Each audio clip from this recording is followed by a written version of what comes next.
Today's episode is brought to you by copyandsend.com. You know, Gary Keller once told me that an agent's database is the most valuable spoke in their business, but most agents are doing nothing with their databases. And when I ask agents if they're mining their database with just email marketing, they 99% of the time say no. When I ask why, they almost always say, I'm not a writer, or I don't know what to say. So look, we knew we had to solve this problem. 8 months ago, we put our copywriters on this issue, and now they've produced a library of over 300 email templates. We've made this super easy. You find a piece of content or topic you like, copy it, and send it to your database. For only $12 a month, your copywriting problems are over.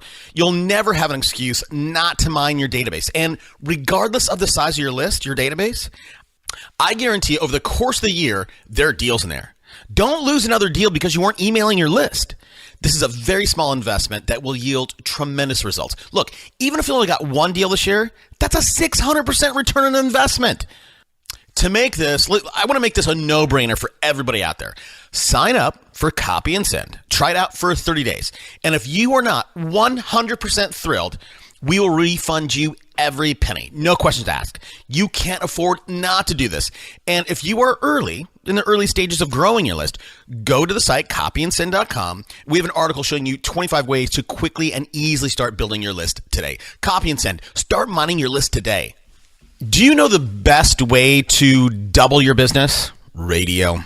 Radio is hands down the best, fastest, and easiest way to double, triple, even quadruple your business. Real Estate Radio Experts is a full-service agency that caters specifically to real estate agents.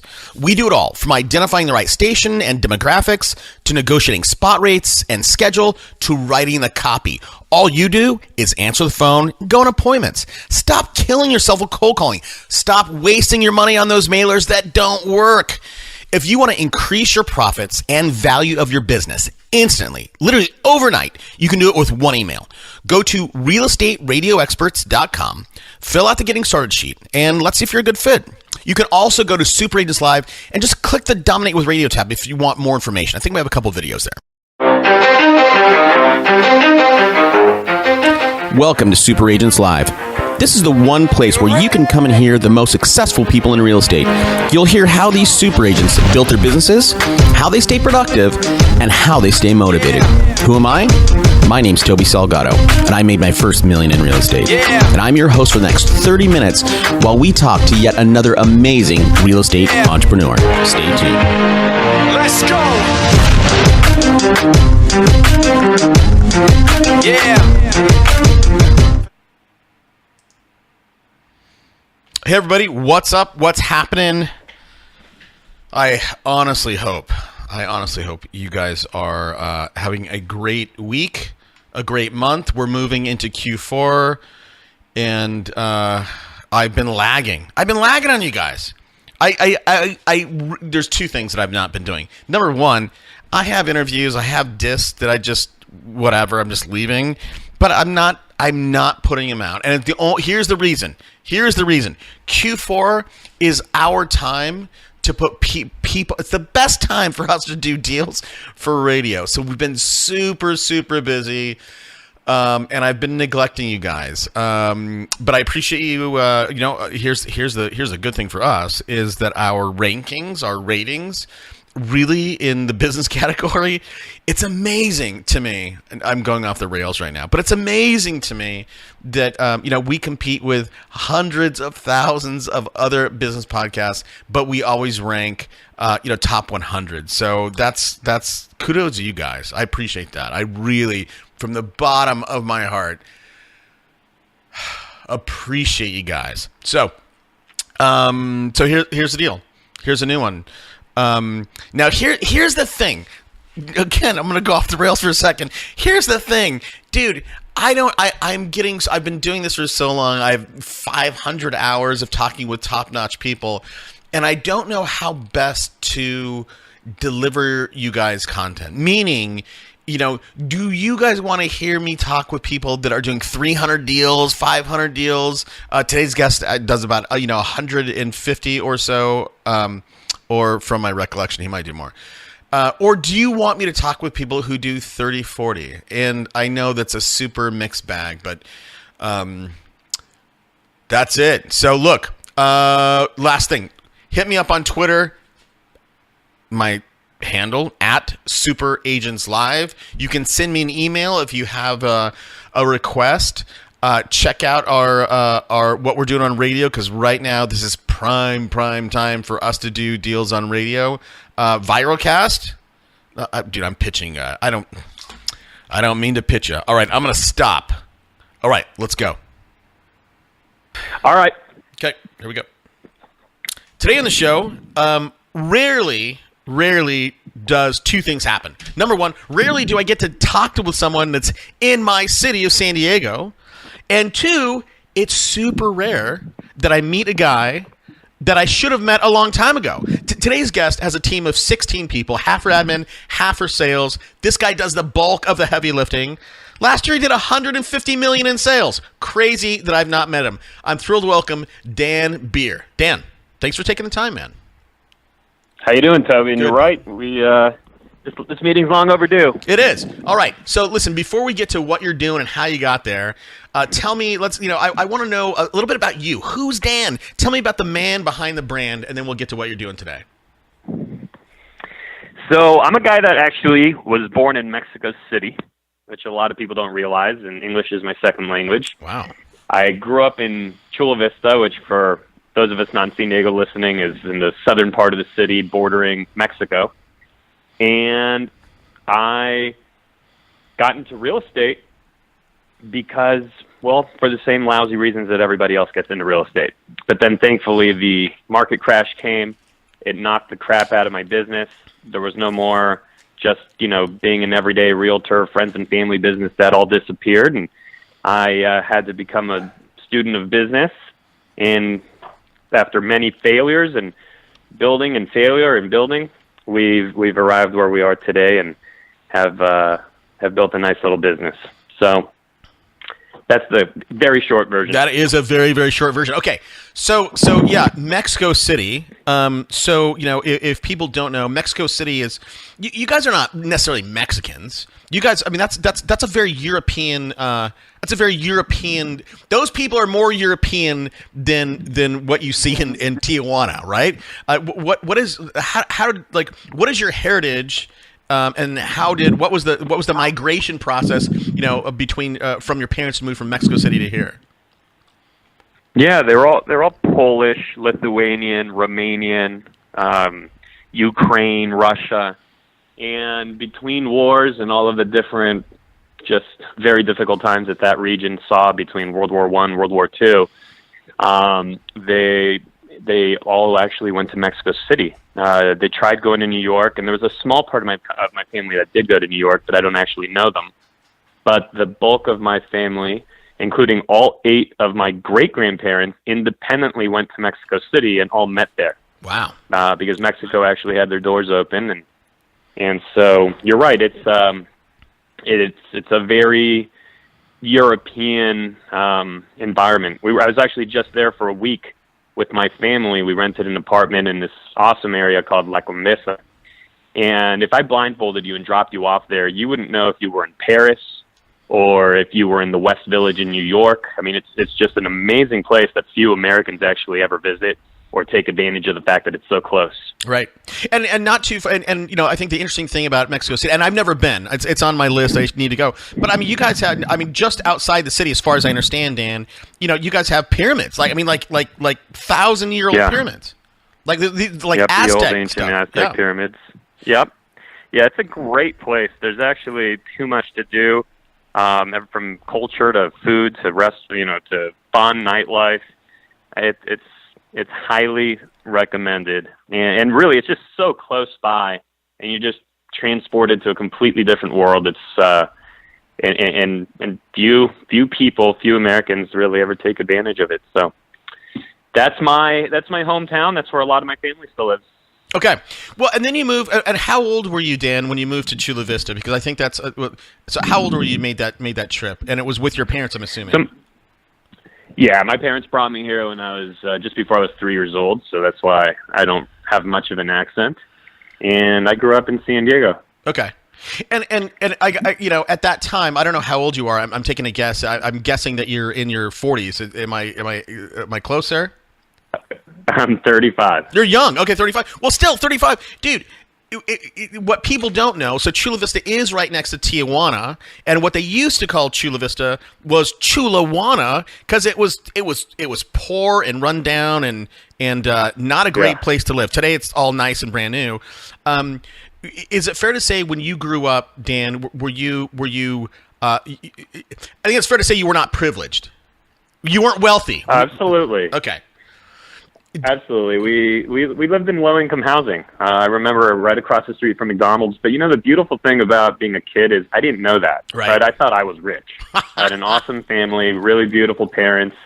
We worry about our children. Because I'm a dad, married now. I have 3 kids. And we worry about our children, even if we're just moving them from, one nice part of town to another into a bigger house, and they're going to be spoiled. And we worry about, oh, my gosh, we're going to disrupt their room. They're going to have a new room, and it's going to really disrupt their routine. Right. And no, kids all they care about are mom and dad cool? Do they get along?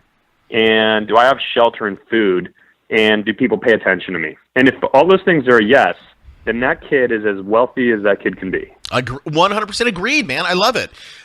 So was your lack of, and I know you said you felt wealthy, but and maybe you felt wealthy because all the other kids that you went to school with in Chula Vista were also wearing older shoes and hand-me-down. It wasn't that bad. Come on, it's pretty, dude. I've been in San Diego since '89. It's pretty bad. It was pretty bad.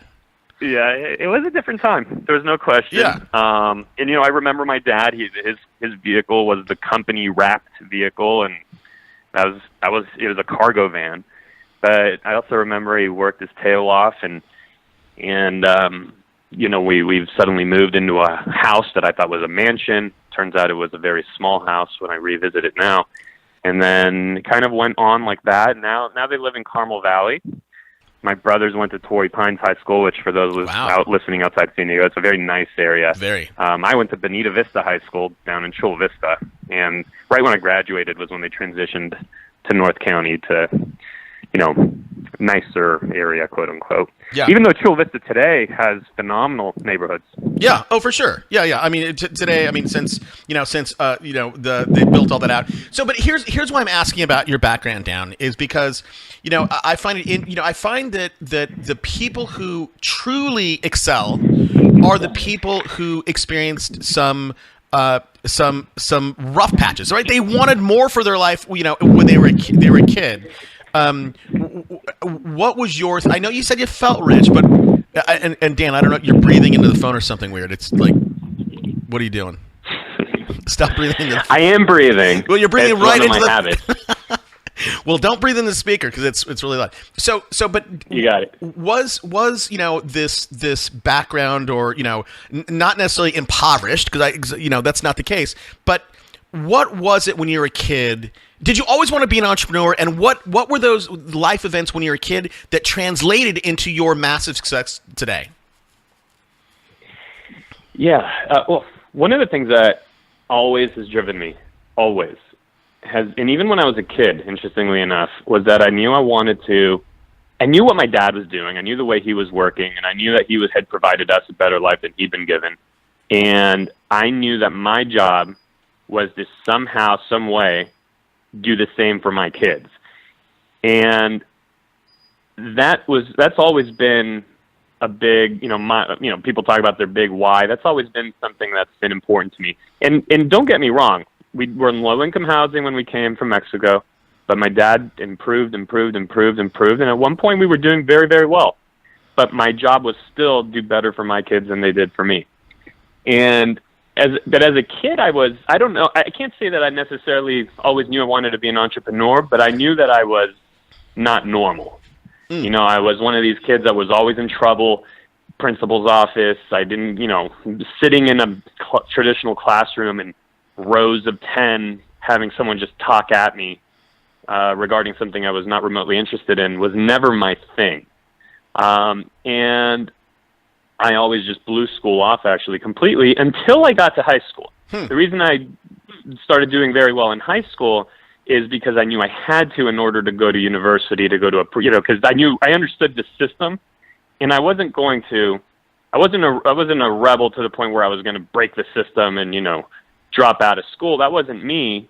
But through middle school, at least, when I was a kid, I didn't see the value in why should I do this if it's not going to affect my life? Like, why do I do this if I'm still going on to the next grade next year anyway, and there's simply going to be no consequence? And so maybe that's why I'm an entrepreneur. That's part of my DNA, and there's certainly huge consequences to the decisions I make today, whether I do one thing or another, or consequences even for the things I say no to or say yes to, make a massive impact on the success of my business or the wealth of my family. So I love that. I thrive on that. So okay, that totally makes sense. I'm sure your DISC profile. You weren't interested in school. You were interested in what you were interested in when you were younger. What is your DISC profile? Are you DI? Is that what you are? You're certainly not an SC or DS. I don't think. Well, I'm actually a D, C, and I are all very high. Huh. And there's no S whatsoever. It's non-existent. Okay. So it's and I'm not trying to paint myself in this light whatsoever. And the guy's on 10 planes higher than me. But it's the same profile that Gary Keller has. It's, there's enough I to just, I can get along with people. But there's a lot of D, but there's also C. We can formulate a system I can formulate a system in my mind, see how it would play out, and then thank God there's enough D to make a decision, actually put it into action, and not just get, analysis by paralysis, or paralysis by analysis, right? Yeah, same thing. Yep. No, yeah, dude, I'm 99D, 99I. I have no S, I have no C whatsoever, which is great, at parties, but, sometimes that can easily get me in trouble in business, because I'm ready, fire, aim with a lot of stuff. Hey, going back real quick, and then we're going to get to what you're doing today and how you got to the numbers that you're putting up. But your big why, you were driven by, even early on, you were driven by like, hey, I need to provide a better life for my kids. Your dad gave you a better life than he had. I 100% believe, know for a fact, you're giving your kids a better life than you had. When it comes to your seemingly tight and big extended family, is any of your why related to helping your parents, giving them a better life than they have, or your grandparents? Is any of your why tied into your extended family? It's huge, and because we do have Latin influence in my family, you're very tight, you're very close to your family, and specifically your parents forever. And it's, my brothers and I, for example, we just took my father on a wine tasting trip for his birthday. He hadn't really had a nice vacation in some time. We just took him and had a phenomenal time. Being able to do things like that for them is huge. It's, making them proud. And I don't know how that sounds to most people, but making them proud is actually something that's deeply ingrained in me and I think in Latin culture. Even though if you saw me, you'd never guess that I was even remotely Latin. I think that's very much. And I'm not ethnically, but culturally I am. Yeah. I think Latin culture, I think it's very much, wanting to make Papa proud, right? Okay, so cool. Sure. I sense that. I just wanted to get that out there. Okay, man. So let's go back to 06. Now, were you in real estate in 06 when everything was hot? Yes. Okay, so in real estate, you're doing well. The market crashes, and people who thought they were rock stars found out they were not. You survived it, and you came out stronger on the other side. What were some of the things? How'd you get to? Okay, let's go back to 07, right? So the market really crashes in 07, 08. What are some of the things that you did from 08 to now to get to $150 million in production? Huge. So when we say I survived it, those days pre-crash, I was what I would consider your typical California agent. especially Southern California agent, where everyone gets licensed. They think they're going to go out and sell $1 million homes every day. And then the reality is that the average agent around here sells 4 homes a year. 4 homes a year, right? Sure. So I was selling my 5, 6, 7, 8 homes, so I thought I was a rock star, like you said. And they also tended to be very high price point because it all kind of was just friends and family business, and that was wiped off the mat, completely annihilated. There was just simply no more of it. So when the crash came, I needed to make a decision to either figure out how to actually build a business, or I needed to leave the industry. That was the crossroads.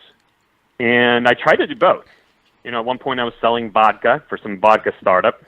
I was selling debt settlement leads for some, you remember those, you'd hear those on the radio all the time. Yep. So I was selling debt settlement leads. And all of that was a failure. The debt settlement lead guy, it was just a total scam. Not that debt settlement's a scam, but the leads he had were garbage. And when I found that out, I said, okay, well, what if I took a little bit of money I have and I actually invested in creating real debt settlement leads? And I could sell those at $20 a pop. What if I could produce 1,000 of them a month? And so I invested my few dollars I had, and the site was a total flop. So I lost 10 grand there. And then, and by the way, the vodka company had gone out of business. And then I said, okay, well, I have one last little bit of money left. What does it look like if instead of creating debt settlement leads, I created real estate leads? I know how to sell real estate theoretically.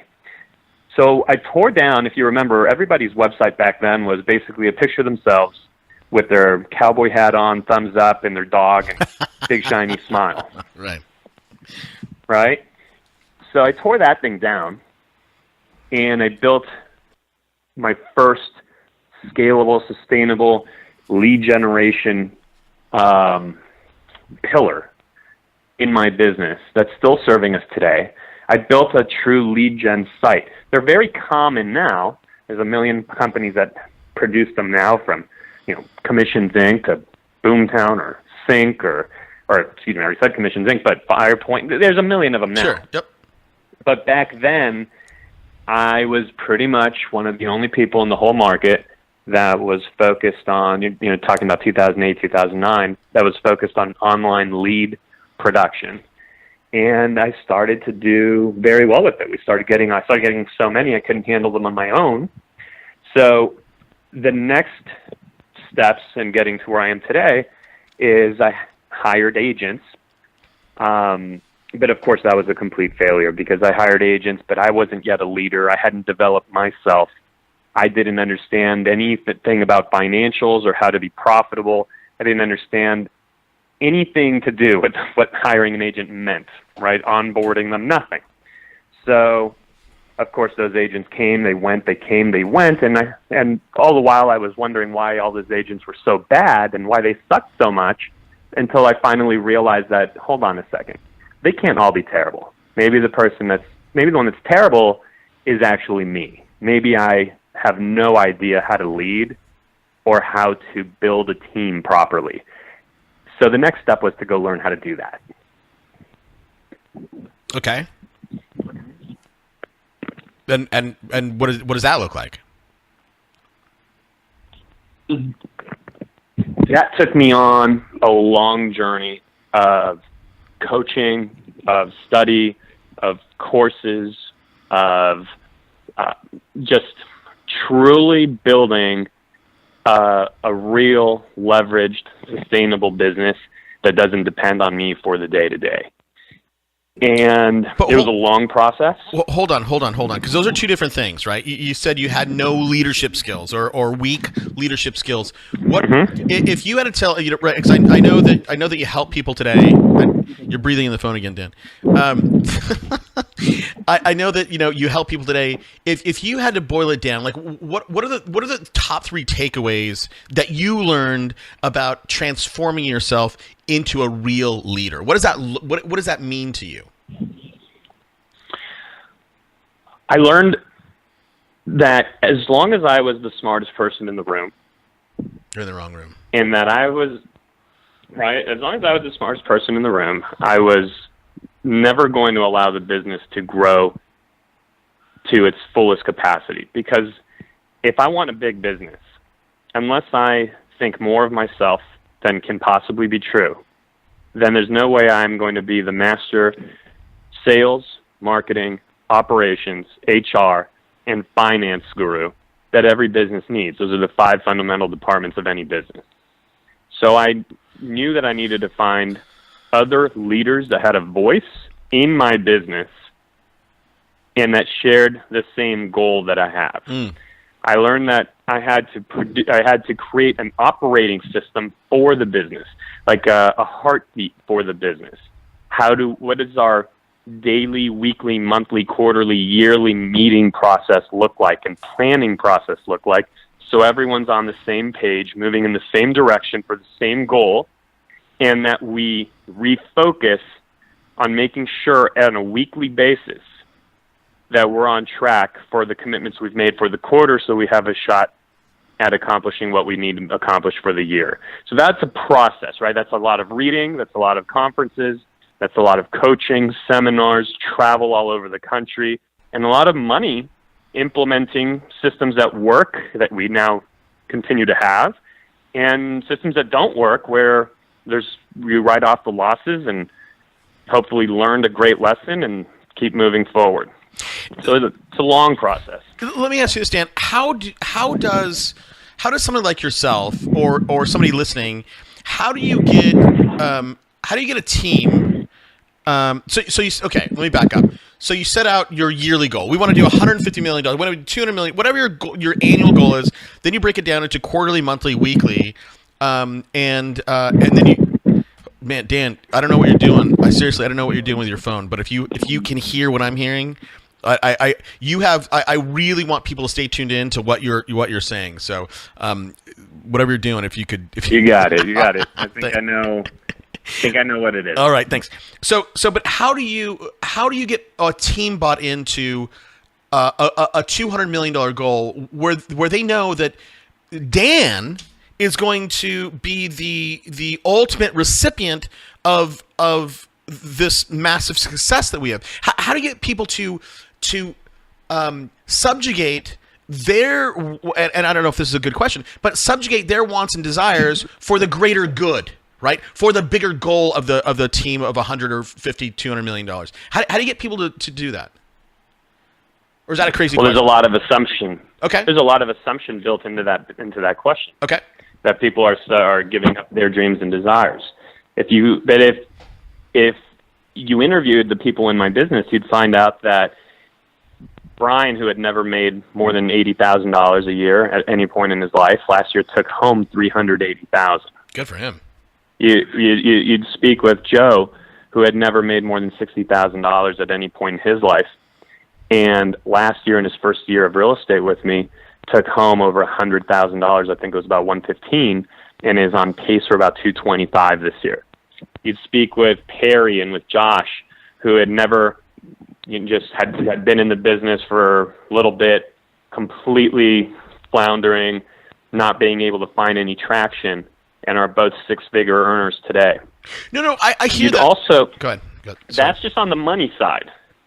So the thing that when I'm talking to most team leaders around the country, the biggest thing that I see when people are losing talent off their team who now are going somewhere else is that if your value as a team is leads or splits, you will always be rebuilding your team. Mm-hmm. But when the value is far beyond that, when there's a sense of belonging, of ownership, when there's coaching, training, self-development, wealth building, when there's far more, and they own the process.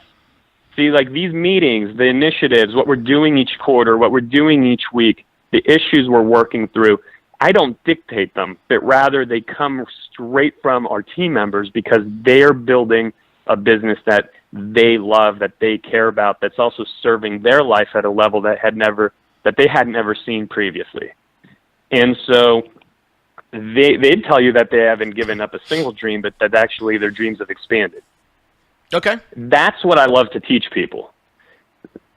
No, I think that's phenomenal. I think that's great, and you clearly learned, by traveling around the country doing whatever, you certainly learned how to. It appears to identify talent that you can bring into your culture, and I'm sure you have a great culture there.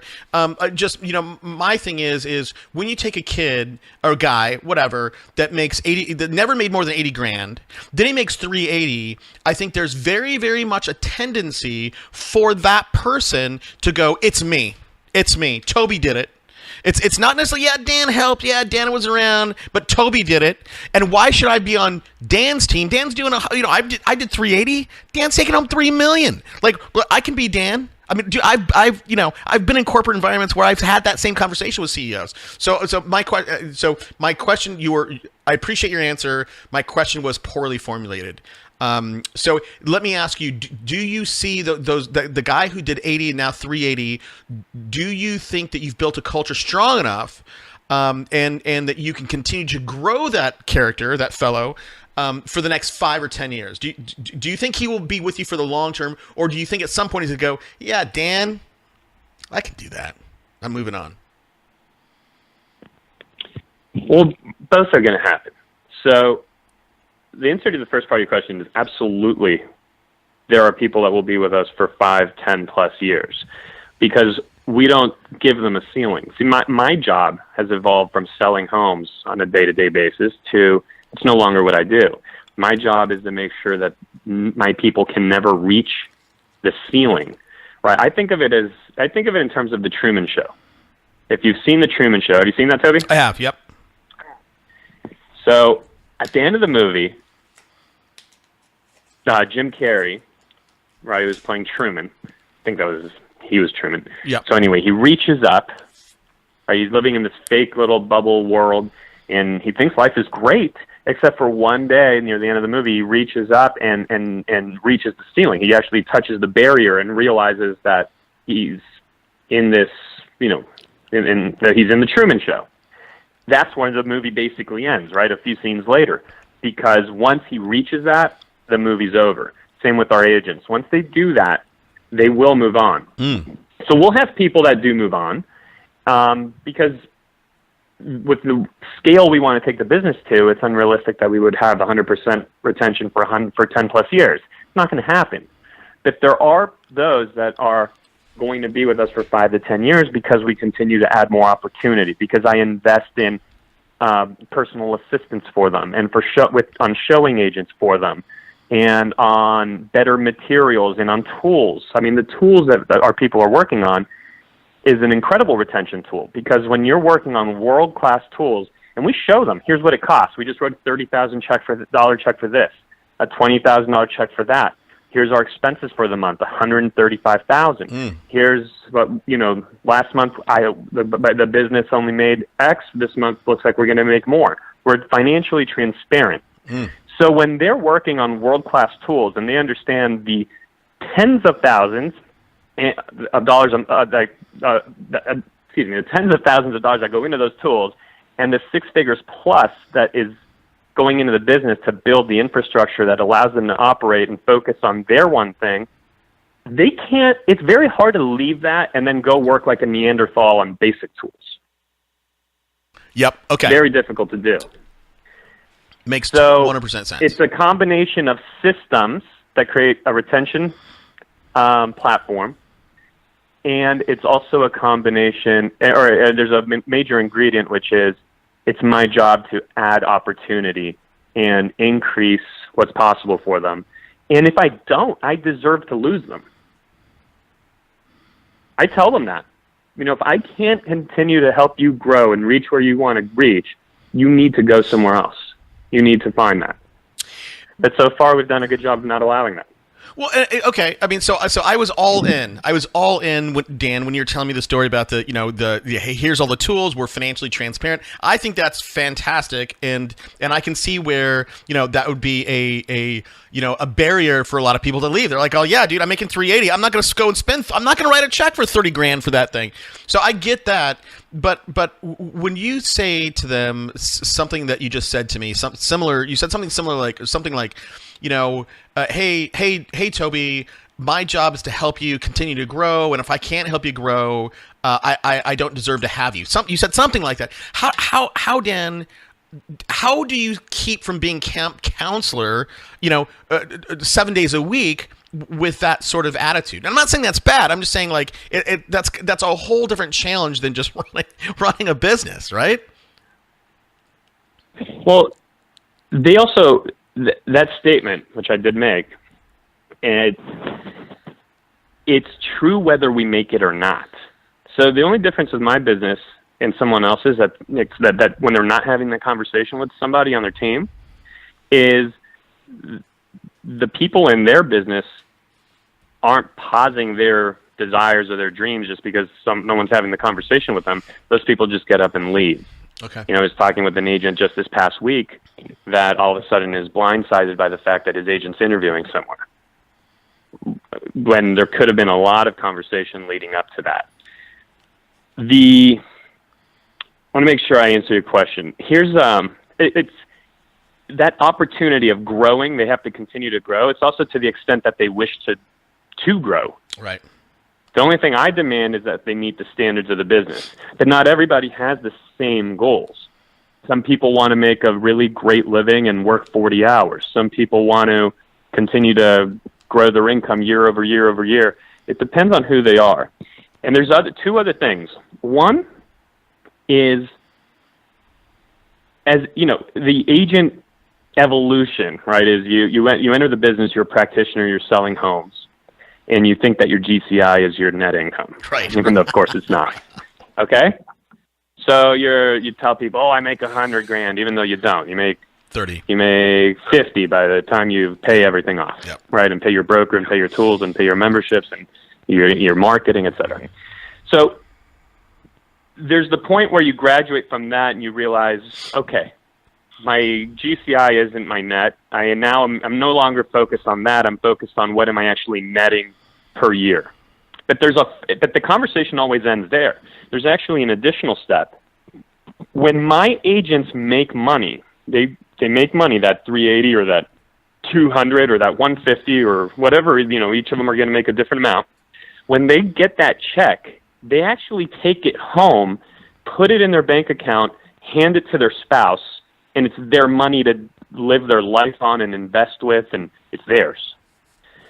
When my business makes its net, I don't actually get to take that net and hand it to my wife and say, hey, do what you want with this. I have to keep a very large amount of that in an operating account to run the business and pay next month's $100,000+ of expenses. So that's a step. That's a deeper level of there's the net, but then there's what you actually take home for your life, and you have to have earnings that are retained in the business to be able to operate it. Right, and I'm not sure how we got there, but I agree with that, and in my mind, and again, I've been at this for a long time, but I mean that's just business 101, and but I agree that there are a lot of people who go, yeah, my GC, I made $100,000. I have a radio client when I onboarded her, she's like, hey, I made $750,000 last year. I said, okay, fine. Like, let's do some radio for you. And then I find you're doing it again, Dan. Whatever you're doing with your phone, you're doing it one more time. And then I end up. I've gotten a lot better about it. So here we go. And then I end up talking with her husband, and I don't know how I started. And he's like, no. She made $120,000 last year. I'm like, well, wait. She told me she made $750,000. She made $120,000. Anyhow, so I get it. So look, let's. The reason I brought that up, though, Toby, is because you asked about the guy with the 380. Okay. So. I got it. Okay, that makes sense. He took that home. When you look at what did I take home after keeping everything in the business, I have to have a 4-month operating account, right? Like when you look at all that together, I did take home more money than that. However, I took on a massive amount of risk. That's right. Sleepless nights. I get it. And he just took that gut. Home. Okay, so look, let's transition sideways a little bit because, similar to the fact that your GCI is not your net, I get emails all the time. Here's the problem with unsophisticated people, right? Unsophisticated business owners, entrepreneurs, people in this industry, they think their lack of business They always think it's a lead problem, right? Everybody, and you know this, man. You'd go talk to that person, even doing 50, 70 deals, they're like, I need more leads, I need more leads, I need more. And I don't think necessarily when you have a business that's struggling, I don't necessarily think it's a lead problem. You've been at this a long time. Again, I know you coach people. When you look at those businesses that are doing, or those people doing 50, 70 deals, 30 deals, 20 deals, whatever it is, what is the one problem? Everybody will blame it on leads. What is the one thing, if you could change, what is the one knob you could twist in most of those people's businesses that you could transform what they're doing, within a month or a quarter? So the number one, and you're right, I love that you made that observation, because people jump into having lead generation systems, so they're going to all of a sudden do radio, as an example, with you.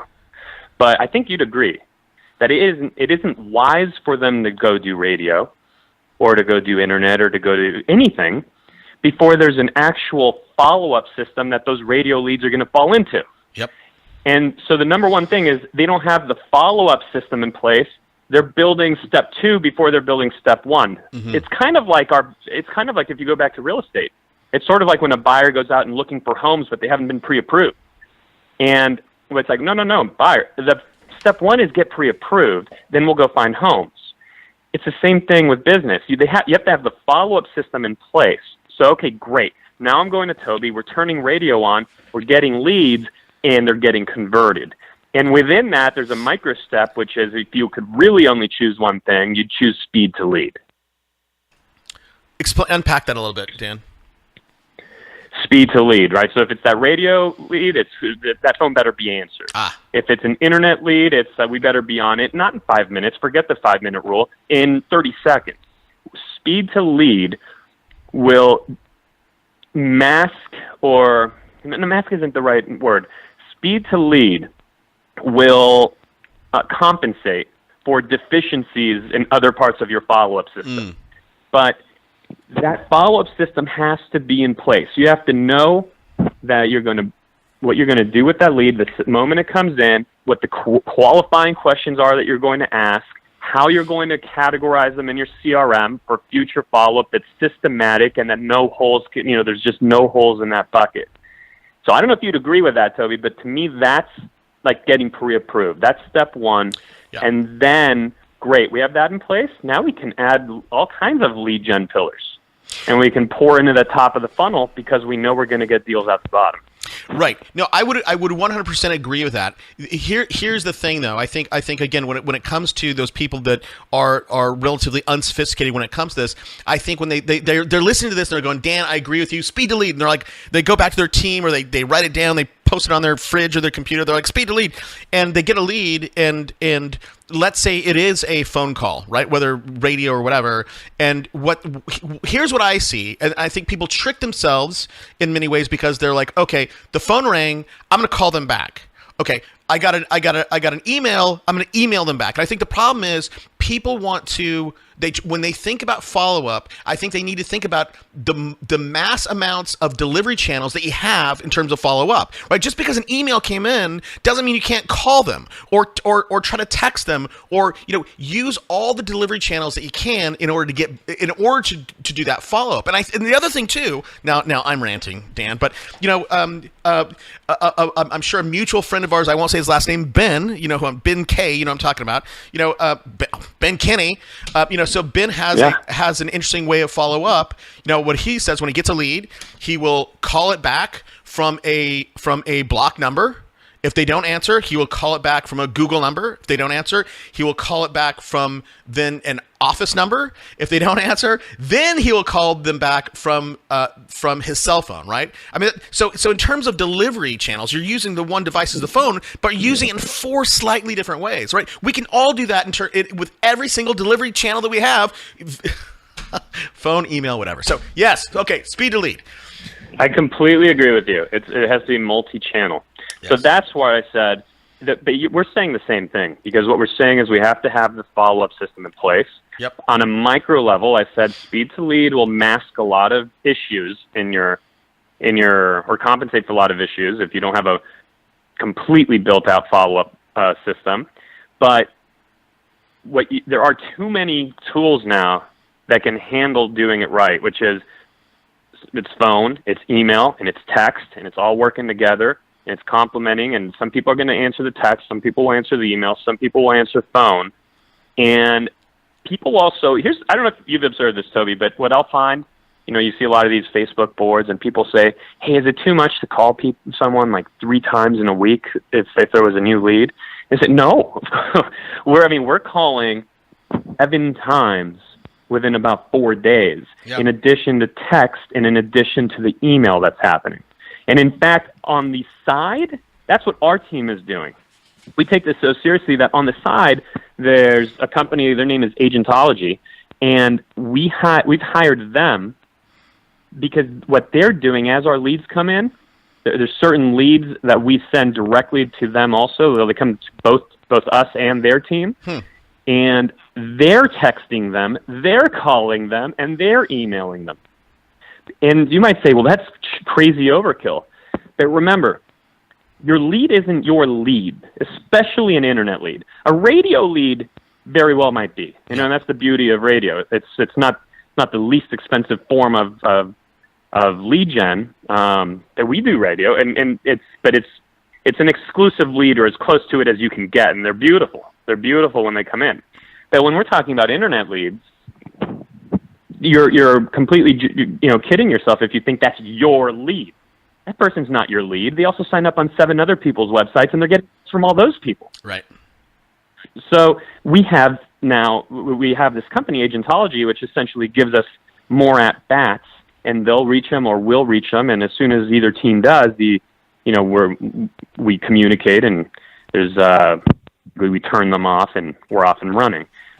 But that's how seriously we take that. Well, and I think you should, and I think everybody should, and I think for those crazy people who are on Facebook saying, "Hey, it's calling them 3 times a week too much." Here's the deal. Here's the actual right. So we talked about earlier. GCI is not your net, right? And we talked about net. Like there's a cost to everything we do. However you got that lead, whether it's a radio lead, there's a cost attached to that radio lead, right? Different markets are different. We have a guy in Chicago, dude. His radio leads are fundamentally $300 per lead. Now, he closes a deal, it makes complete sense. But whether it's an internet lead that you somehow cultivated, whether it's via ads or your own time posting on social, there's a cost to that. That lead is worth something. Like raw cost, whether it's $35 or $300, that's number one that I think everybody should have in mind. But the other thing people should have in mind is the opportunity there, right? If somebody calls you or emails you, what is that opportunity? Is it a $500,000 house? That's a $10,000 check, right? $12,000, whatever. So I think people need to, those people who are too timid to call a quote unquote lead 3 times a week are not seeing the forest for the trees, in my mind, Dan. Well, it also just comes back to this. What works? So if we call 7 times in 4 days and text them and email them, and you be really respectful and call them twice in a week, who's going to make more money at the end of the year? And so that's what dictates our decisions, is the result, what actually works. And as soon as you can get... Here's the thing, and when this really landed for me, changed a lot. It's true you might be bugging the crap out of somebody who for some reason came to your site and had no interest in doing real estate. Why they came to your site, why they signed up, why they called you from why they called you from your sign or, wherever it was that you got this person. I don't know. But it's true. Some people do come into our world and have no interest in doing any real estate with anybody. And yes, you are bugging the crap out of that person. That they chose to come into your world. I'm not saying go to the yellow pages and pick a random person and call them 14 times. Now, where things really shifted for me is when I realized that, hold on, that's those people. The people that actually need help, that are looking to buy or they need to sell because they need to get somewhere, they just got a new job, they're relocating, they need to get it done, they are very happy about your communication, consistency, and persistence to get them taken care of, to give them help. They're looking for you to do that. And if you don't do that, you're underserving them. Right. 100% agree. And if you could just When that landed, that changed my mindset. So let's talk about mindset. We're 42 minutes in, so we have to start wrapping up here. And I know you have a lot to say, and I know that you're doing something else we want to talk about in a minute and at the end. But you started out, doing 8 deals. You were a Southern California agent, right? Doing 8 deals a year. You're making a good living, right? You're hanging out. You can go surf, play golf, whatever. And now you've turned it around. Like now again, I'm sure we both know Russell Rhodes in Dallas. Russell's doing $200 million. Like it doesn't get, other than Ben Caballero, which, that's a whole different kind of animal. Where you are today, you are at the pinnacle in terms of production of there's not that many people doing, over $200 million that I know. And I know everybody who's really putting on some numbers. What mindset wise, man, what shifted in your brain to go from doing 8 deals and being able to live a great life and go watch Guardians of the Galaxy in the middle of the day with your kids to now doing 150 million and you're still on, you want more? Like, what shifted in you, man?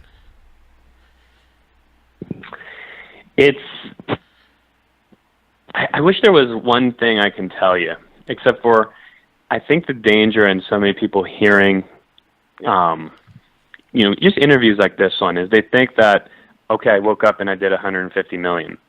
And what shifted was an understanding that I was actually in business. Okay, so if I needed to give one answer, that's the answer. I understood finally that I was in business. Check this out, Toby. If you and I decided to partner right now on, forget you and I, because you're successful. You're very successful, and so let's say I joined up with an agent that's struggling. They're doing 3 deals a year. They're thinking about leaving the business. And I went and said, hey, let's partner up on an ice cream shop. And that person said, cool, yeah, Dan, let's do it. What would we do? Well, we'd put together a P&L, a pro forma. We would hire employees. We'd figure out the space. We'd immediately have rent that we have to pay. We'd understand that we were going into business. But in real estate, it doesn't happen that way, right? People want to operate not as business people. So the primary shift was that. But once I understood that was the education piece. The biggest shift was I started to educate myself. Okay, how do I do this? What's the first system? What's the second one? The third one? So when I mentioned that people will say, okay, they think you wake up and do 150, you don't.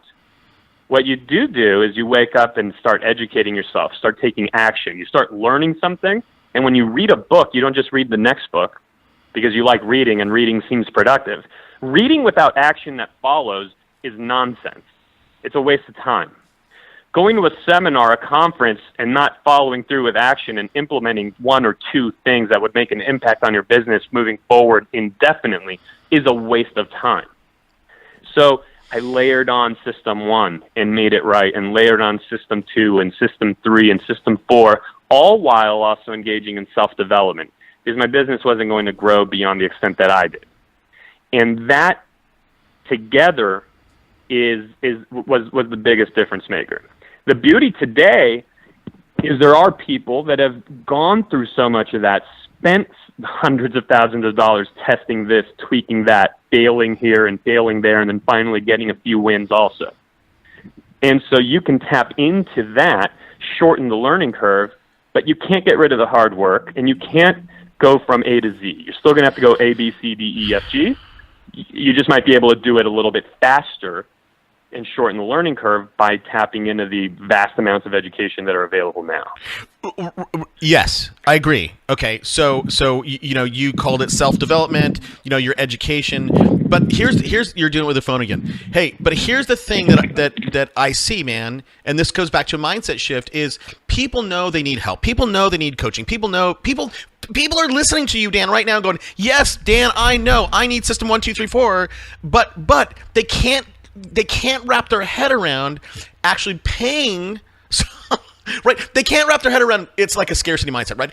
They cannot wrap their head around paying a $1,000, $5,000, $10,000 to get some coaching to shorten that learning curve. What would you say to those people? How do you get those people off the bench and go pay, go invest in yourself so that you know what system 1 is and when and how to implement it? What would you say to those people? A simple answer might be that they need to take a look at, I respect that you don't want to do that. Okay, cool. So how long have you not been doing that for, and what is the result? That's a great question. So it's no longer theoretical. If you've been in business 2, 3, 4, 5, 6 years and you're not getting to where you want, then it's kind of like when we go and take a listing and someone says, well, I think my house is worth 530, and you kind of think it's really more like 500. Well, you know what? It could be 530. It's just theory at that stage. But when you take over an expired listing that's been on the market for 6 months at 530 and it never sold, it's no longer theory. And if you continue to list at 530, you're going to go another 6 months unsold.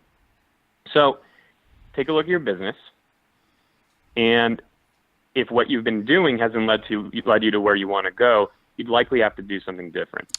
For me, the biggest thing was I just simply observed who's massively successful. You mentioned Ben Kinney earlier in this call. To give you an understanding of how seriously I take observing and learning from people that have been there, done that, I literally was in his office for 3 days. I flew up and just got to spend some really nice private time with him and absorbed everything I possibly could just about 6 weeks ago. And it's when you go ahead and look at the people around you that are performing at very high levels, they're engaging in education and coaching and training. And there's different formats. There's one-on-one coaching, or we've developed a platform called agentacademy.com that is actually online training programs, which I think are phenomenal learning tools, because it's not just a quick phone conversation where you have to jot down all the notes. That's rather a course that you can rewind, pause, watch again indefinitely. But there's a lot of different systems, learning platforms in in different formats, and I would encourage you to try as many as you need to until you start to see real traction in your business. And then you'll understand what, you can stick with that learning style, so to speak. Agreed. And I'll tell you, I'm at the point where, I will commonly, for online courses or whatever, I'm commonly throw $1,000 to $3,000 down. And I know most of the stuff I'm not, 90%, 95% of the stuff I know. But if I can get one nugget, if I can improve just 10%, in my personal self or my business today, that's going to pay dividends, 1, 2, 3, 5 years from now. So look, real quick, we got to start wrapping up. We always ask for a book recommendation. No Gary Keller books, my man. Here's the setup. I'm an aspiring agent. I have $25. What book should I go get today? A great book that a really, really great book that we just read as a team, and I would recommend it, would be, and I want to make sure I give you the name right. I think it's Fanatical Prospecting. You familiar with that book? Oh, yeah. Yeah. Hold on. I'll look it up. I'm just looking it up as well to make sure I'm giving you the title correctly. Yes, Fanatical Prospecting by Jeb Blount. Yep. Awesome book. Okay. Really solid. Great read. Actually, you'd be surprised at how interesting and entertaining a prospecting book could be. So yeah, I've not read go with that one. Okay, everybody, if you want to read that book, it's Fanatical Prospecting: The Ultimate Guide to Opening Sales Conversations and Filling the Pipeline by Leveraging Social Selling.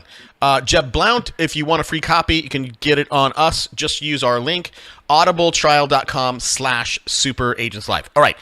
Last question, then we're going to talk a little bit about, you can talk about expand a little bit more on what you're currently doing.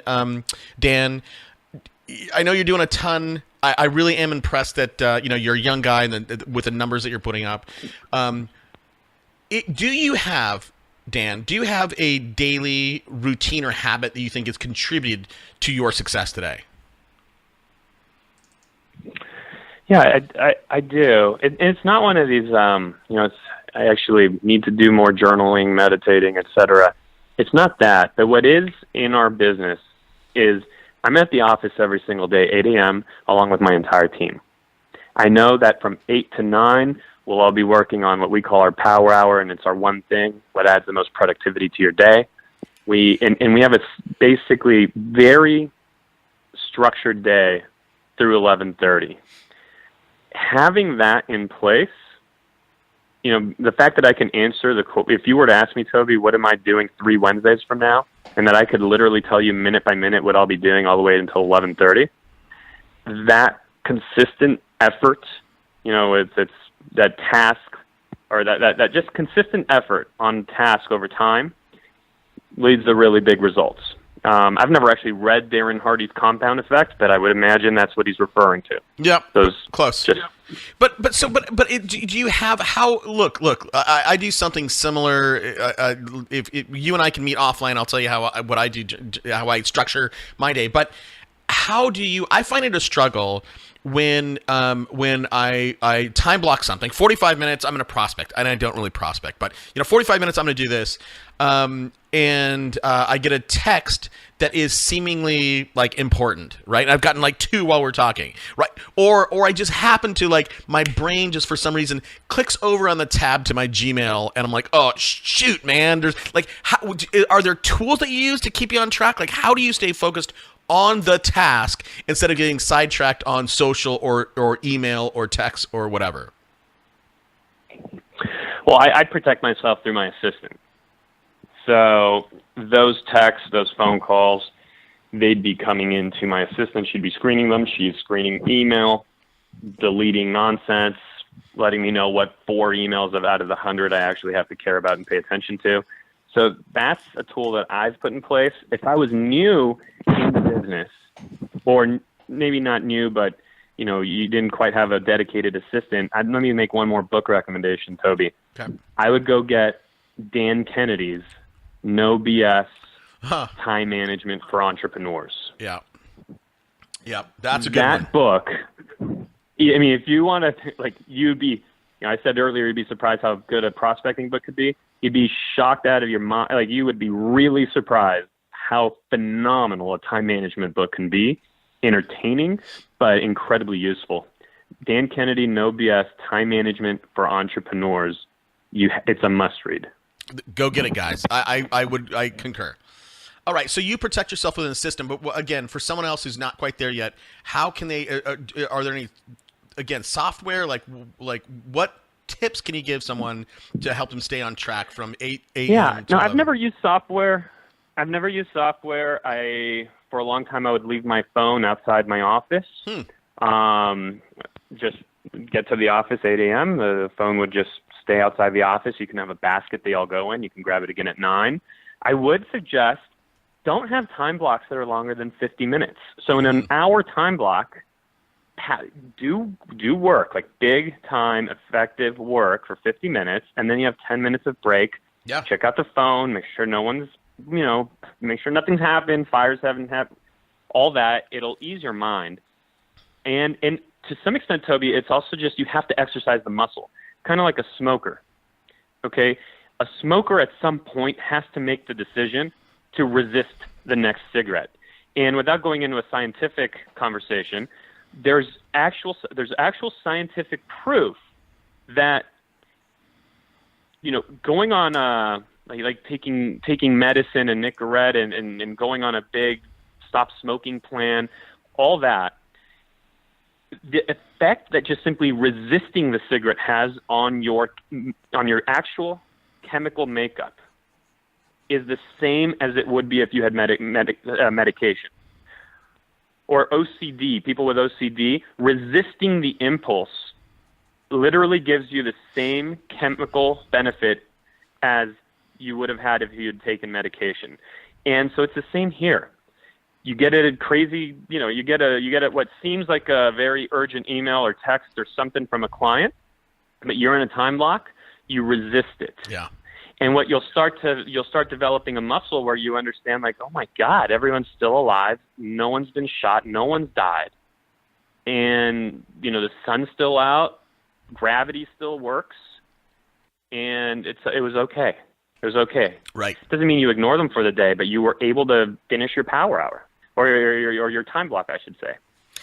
And I think that ties into the book, The Power of Habit, right? It's all about habit. If you said it was a muscle, right? Habits are muscles. If you can develop that same difference, and I can tell you, man, I've done this multiple times. I've literally ignored my email, which a lot of times is on fire. But I've literally ignored. I was recently sick, and I did not look at my email for a week and a half. I did not even open it up, and I didn't care. I was like, whatever. And I as soon as I felt better, I opened it up, and I was like, Yeah, everything's fine, right? No big deal. Great tips. Really quickly, what do you got going on right now? I know I know you just developed that course. What if people want to learn more about you? Where do they go? What do you got happening that they can dig in a little bit more? The coolest thing you can do is you just go to agentacademy.com, and we have a free 3-day live training course on farming. So something we didn't talk about today. My team, we actually farm 32,000 homes a month. We have a very specific process on everything from farm selection to what you send them, the anatomy of the mailer, the frequency, the consistent, all of it. It's 3-day live training. We call it the Millionaire Farming Protocol. It's October 2nd, 3rd, and 4th. You go get signed up for that. You can join us for that. It's literally free. And what you'll be watching for free is us filming a future course that'll be sold for around $1,000, that it'll be sold in the future. We just thought it'd be fun to let people watch us actually film the entire thing and just join us at no cost. Wow. So that's a cool thing you can do. That's super cool. Also, we release through Agent Academy for to anyone that downloads the Real Estate Team Manifesto that's there, or just anyone that comes in, decides to be part of that community. We actually send off a free training video on a weekly basis. And these are in-depth videos. They're not just rah-rah conversation. It's me at a whiteboard actually teaching a concept in detail and deep diving in on something. So those are 2 zero-cost ways of being part of what you see at Agent Academy. And there's a lot of content we're bringing both on the sales side, scaling the business, and also there will be operation driven content so that you could also have the right support platform, right? Our customer service platform that has to follow the growth of our sales platform. Otherwise, things fall apart. So that's what I'm dedicating a ton of time to, Toby, and it's so much fun. It's been really, really a very fulfilling experience. So cool. I'd encourage people to go there. It's agentacademy.com. Tons of free content, and just go ahead and enjoy that. That's awesome. Yeah, everybody go to agentacademy.com. Sign up. That'd be really cool. Watch you live do it. See all the flubs and everything else. All right. Hey, Dan, thanks, buddy. We're local, so let's keep in touch.